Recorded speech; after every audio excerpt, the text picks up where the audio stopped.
আসসালামু আলাইকুম ভিউয়ার্স, আজকে আমার রেসিপি থাকছে গরুর মাংস রান্না।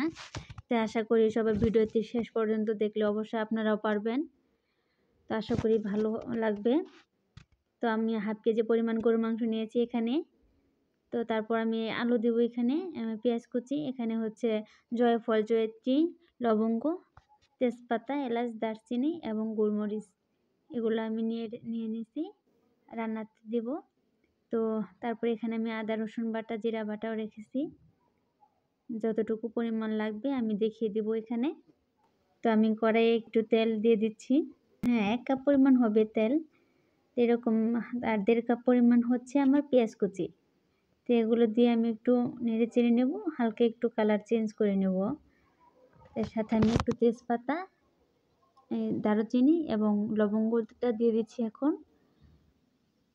এই পেঁয়াজের সাথে একটু ভেজে নেব। তো এগুলো হালকা একটু ভেজে নিতে হবে।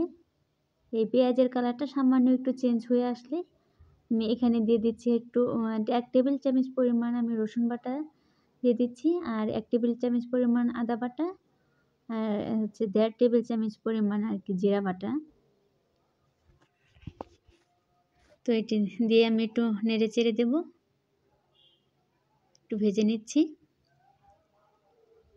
হালকা এই যে এরকম ভেজে নেওয়ার পর এখানে আমি একটু সামান্য পানি দিয়ে দিচ্ছি, যাতে মশলাটা আর কি লেগে না যায়। তো এই পর্যায়ে আমি এখানে মশলা এড করব। তো প্রথমে আমি এই 1 চা চামচ পরিমাণ আর কি হলুদ গুঁড়া দিয়ে দিচ্ছি। তো 1 টেবিল চামচ পরিমাণ আমি ধনিয়া গুঁড়া দিয়ে দিলাম, আর হচ্ছে এই মরিচের গুঁড়াও আমি 1.5 টেবিল চামচ পরিমাণ দিয়েছি। আমার মরিচটা একটু ঝাল কম আছে, সেজন্য আমি 1.5 টেবিল চামচ পরিমাণ দিয়েছি। আপনারা ইচ্ছা করলে আপনারা যেরকম একটু ঝাল খাবেন ওরকম দিয়ে নেবেন।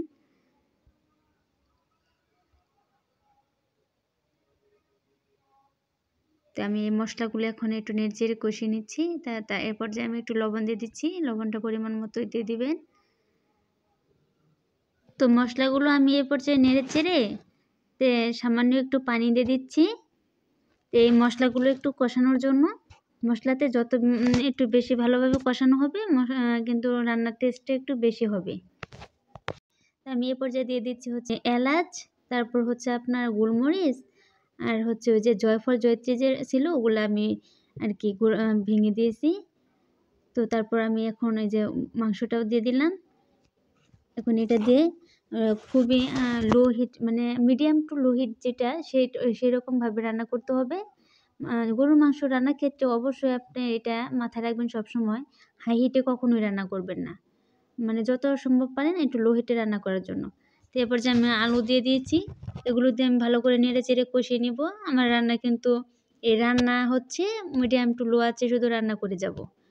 এই একটু পর পর একটু নেড়ে দেবো, তাতে কিন্তু আমার রান্না কমপ্লিট হয়ে যাবে। তো আমি এ পর্যায়ে একটু এই যে মাংসের ঝোল দেওয়ার জন্য এই যে পানি দিয়ে দিলাম। তো এই তো এই যে আরেকটু পরিমাণ পানি আমি দিয়ে দিচ্ছি।